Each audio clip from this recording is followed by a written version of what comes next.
My lord, might I have a moment of your time? I would beg of you a service. Certainly. What is it? It's a long story. But before we get to that, would I be right in thinking Lady Shula told you about the witch from the north? Yes. She said that your ancestors found her here, and that it was she who taught them the spell to stop time. She was like Wallius, you know. A dominant. The Warden of Ice. My great-grandmother suspected as much. She cared for the poor woman when the end was near. And it was she whose duty it became to attend her grave. A duty that was passed down to me. I see. And the service you would beg of me? Well, until recently, the path to the grave had long been blocked by a fallen tree. But when our woodsmen finally found time to move it, we quickly realized it might have been better had they not. On trying to clear the rest of the path, you see, we discovered that a flock of bloodthirsty beasts had claimed the cliffs beyond. None of us was a match for them. But you, my lord, have proven your strength many times over. Would you drive them away for us? Of course. I'll see the path is made safe. Thank you, my lord. The grave is in a place called Witch Drop. To reach it, one must turn left at the Winged Wains, then follow the path around to the right, deep into the forest. Why so far from Haven? It was where she lived. When our ancestors first came to Mysidia, they found her there, in an old abandoned village, and it was her heartfelt wish to return there in death. So when she passed away, my great-grandmother had a stone erected for her on the cliffs overlooking the place she once called home. How thoughtful. Well then, no time like the present. Left at the ships, then round to the right, you said. Just so. Thank you once again, my lord. I will join you at the grave anon.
This should be the path to Witch Drop.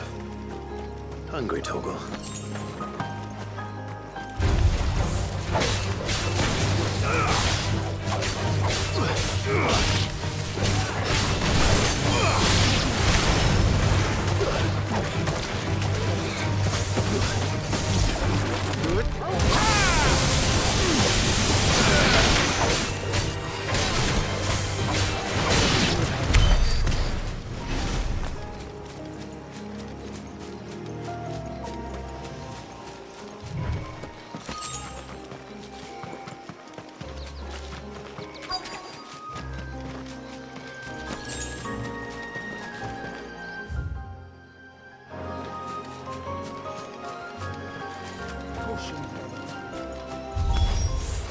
And here's our welcoming party.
Looks like that's the last of them. Now, where's the grave?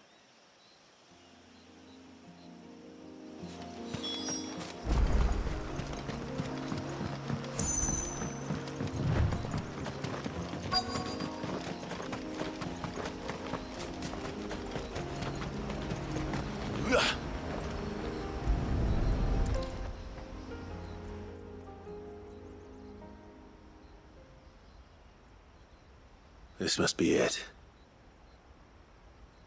My lord, thank you for making the path safe again.